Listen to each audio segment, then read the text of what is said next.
Ah! Raptor's going up.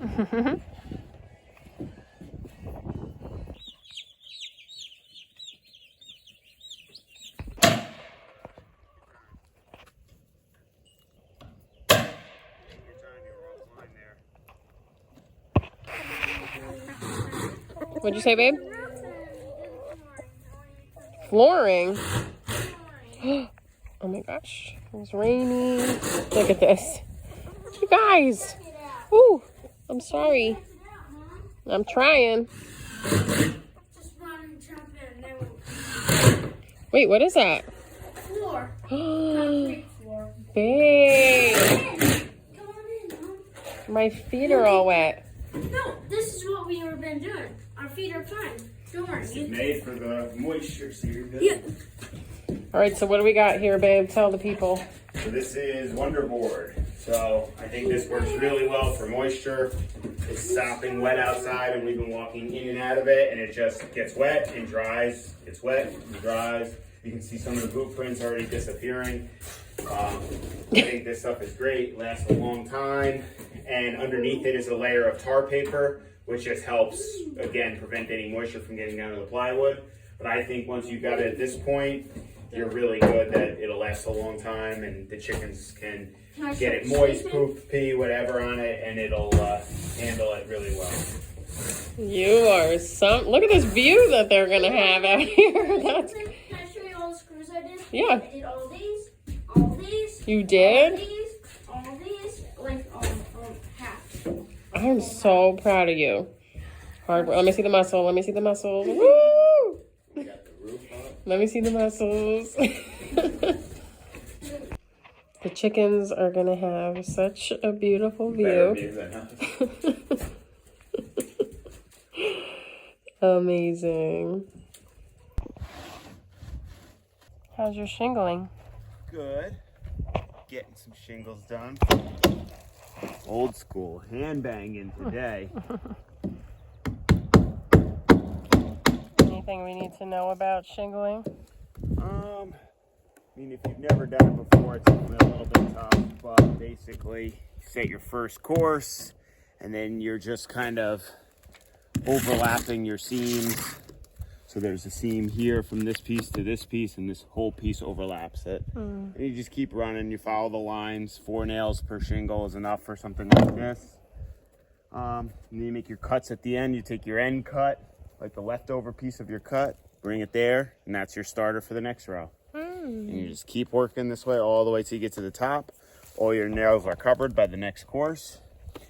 But there's lots of videos and information out there if you want to do your own roofing, and it's not that complicated. It's definitely a pretty easy ordeal. So you put a sheet down first? I'm gonna put a sheet. Yeah, now I'll put a full sheet here. No, what's the black? Oh, that's tar paper. So a nice layer of tar paper is a good, or felt paper, sometimes people call it. But basically that creates a layer, again, another waterproof layer between the plywood and the shingle. So Beautiful.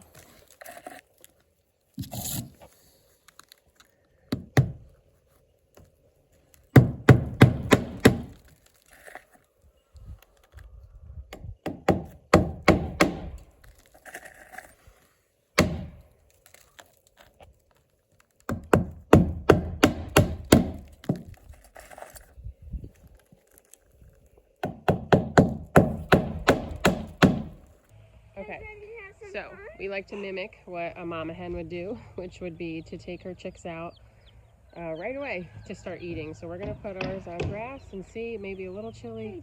The sun was supposed to be stronger, so we're gonna see. Oh, oh my gosh, they're so sweet. Let's see.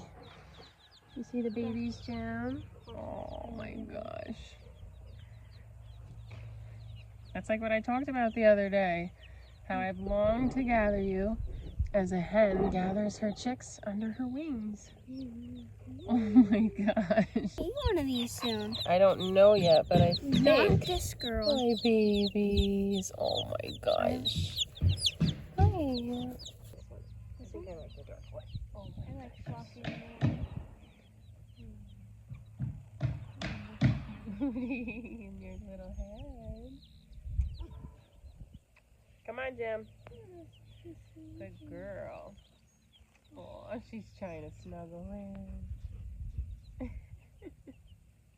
Did this without answering. Two. Yeah.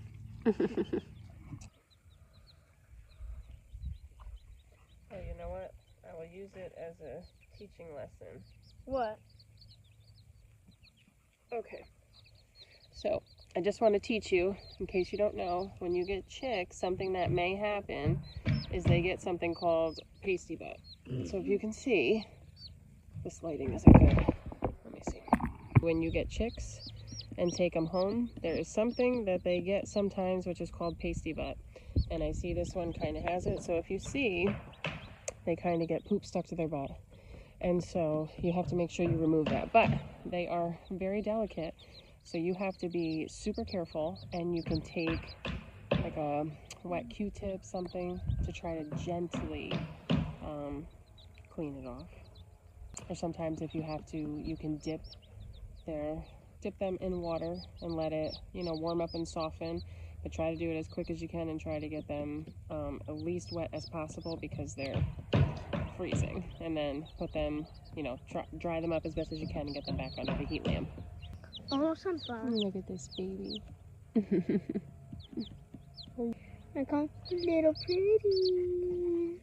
Okay, so you can tell that these ones are super sweet and docile. They just move much slower. These are kokins, which are known to be super friendly.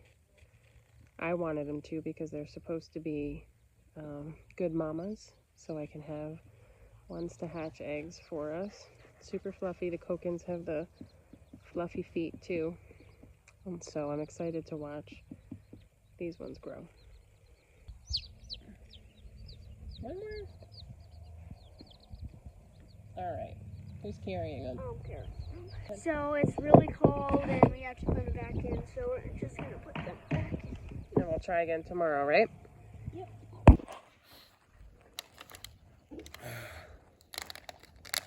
Almost there. Yeah? Yeah. Okay, so my husband is outside doing the shingles still. Today is day 2 of our meat birds. So we got meat birds, and then I also got a few egg layers. And so unfortunately one this morning, which I had a feeling, died because it looks like it had been crushed. Its base was like crushed in, and it looked like it was in pain and falling over. Anyway, so that one had died this morning. We lost one meat bird in transport, and it looks like one might be going also, which is something that happens, right? And I don't like that they get shipped from so far. And so I ordered from Meyer Hatchery last time, this time, and I got 2 of those boxes. Dad loved it. He loved it. Yeah. This time I ordered from McMurray, and they were stuffed in so tight. So they give you like 4 slots. So we had last time 2 boxes of 4 slots filled up. This time they had them all crammed into 3 of those only. And so they were tight in there, and I'm sure they do that to keep them, from moving and getting hurt maybe and staying warm. There was one lost, but that was the same thing on our last time too. We had lost one in transport as well. And that's just, normal things of life. And so we'll see how it goes. What else did we do? We took the chicks out for a little bit. Today it's a little too windy and cold. I do love taking them out in the beginning so they learn very early how to eat, how to forage, and they're healthy. That's most important. When I had chickens in Texas who hatched their own chicks, they took their chicks out right away. And so to me that is important to build up their systems, everything, to be healthy, that they're not just dependent on feed. I know in situations you have to do that, like I did at our last house as well. I still took them out though. I used like a little basket, and I would flip it over and move my 4 little chicks or 6 little chicks to get them eating outside. But anyway, our coop is almost done, so I'm super excited. I just made fresh coffee, and I asked my son to deliver it to my husband to say thank you for all your hard work. I can't walk, sillies. I know. Whoa. Babe, this is wild. You did my Dutch door.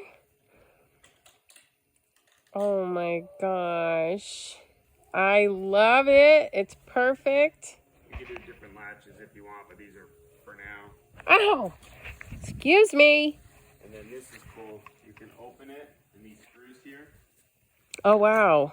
or you keep it open. Yeah, I wanted a Dutch door, so if it gets hot in there, we can keep the bottom one closed, open up the top one, and also to just look cute, right? You did good, babe. Oh my gosh, this is a little house. This is a cottage. I'm going to kick them out and use it as a book. Oh my gosh, babe. I could turn this into a library. And I can read looking. If you want to get rid of all the Read looking out that window. What? Okay, so I want to just teach you guys something, right? Everybody will tell you temperatures to follow for your chicks, but I asked my son to come in here and check on them. So the heat was touching here. They were all in this corner, not trying to be cold. So look at their behavior. If they are all under the lamp, they're probably so cold and you'll have to drop it down a little bit. But if they're hiding, obviously they're too hot. And then he said the meat birds, let me jump down. He said they were all hiding in the back under that because they were so hot. So make sure that you're keeping an eye on them. And they're actually extra warm with all this fur. Yeah, they are. Look at this baby. Oh my gosh, this one is too darn cute. Let me see its face. So cute. And so they look good. If they were really, really hot, they would be panting with their mouths open. So they were just... No. Oh, but they're okay. Now they are. And there's so many in there, so of course it's going to be very hot. So we have to look. We have 2 lamps in here, so we can keep one off so they can We kept them all on. go to this section if they need to cool off. We could always keep 1 lamp on. But they look good. They're so quiet this round, which I'm happy about. They're calmer for some reason. Maybe because we have more space. Last time they were all shucked up. That's true. That could be it. For the first time we ordered from Meyer Hatchery. These ones are from McMurray Hatchery. So Wait, this is a different hatchery? Yeah, this is a different hatchery. So we'll observe these birds too and see along the way how they do. And kind of decide They kind of look better. what we think. And they kind of have like a better... They're so cute. We could test their meat and see if it tastes better. That's true. We'll know in about 8 weeks or so. You're so cute. Hi. Hi, baby. Aww. Yesterday, I told you guys that they put the Delaware Wyandottes in with the meat birds, so they look exactly the same. But there was something I figured out, I think. Oh, I could be wrong. It's interesting because I told you they mixed in my Delaware Wyandottes with the Cornish Cross is what these are. Oh, you can't really see on camera as much, but some sitting here are white, some look, yeah, you can't see on the camera. These are more yellow, and then I just saw some darker ones back there, and I'm hoping that I pulled out the right kind, because I had to separate them myself, and it's harder to identify which one is a Cornish Cross. Hello. And which one is a Delaware Wyandotte? I will know in a week at least, because these grow so quick and they'll start looking all the same, where the other ones are a little smaller. I'll show you the ones above. Hi. Okay, I'm standing up here, but yesterday we had the brooder here and the light hanging down and hooked on there because, guys, if these lights fall, they will burn them, right? And so, you see, we have them in here. So anyway, I took their little brooder And I put it inside here because it's enclosed more. There's already heat in here, so it's definitely staying warmer than it was. But you can look and see the difference. Obviously, the two bluish gray are easy to identify. These are blue kokins. Then here you can see the difference in color. So those were easier to identify. These, I'll show you. Hi. This is a buff Orpington. Look at this baby. Oh my gosh, look how sweet and gentle they are. Right? Hi there. Hi, baby. Oh. And so what I'm trying to figure out is these ones looked like they had smaller feet. Okay, shh. I'm not sure if this is a Delaware Wyandotte or if it's a Cornish cross. Their feathers look a little longer. So you see, this one I'm thinking is a Cornish cross that needs to go back in with the others. I'll go find out. And then look at how these feathers... all right, it's kind of hard to see. So look at how those feathers are developed. So that one has the feathers, while this one doesn't. So I'm thinking that I picked out these two, which I'm hoping are the Delaware. And this one is just fat and fluffier, and they have bigger feet. Neat birds. Cornish cross. So I'm thinking this is a Cornish cross.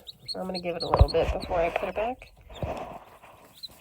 And so they're happy in here. These ones won't grow as fast. They won't eat or drink as much, but you are going to see how quickly these ones grow, how much they eat, how many times we're going to have to fill up the waterer, because they are bred to grow really fast. You hungry? Baby kids. Ooh. Okay.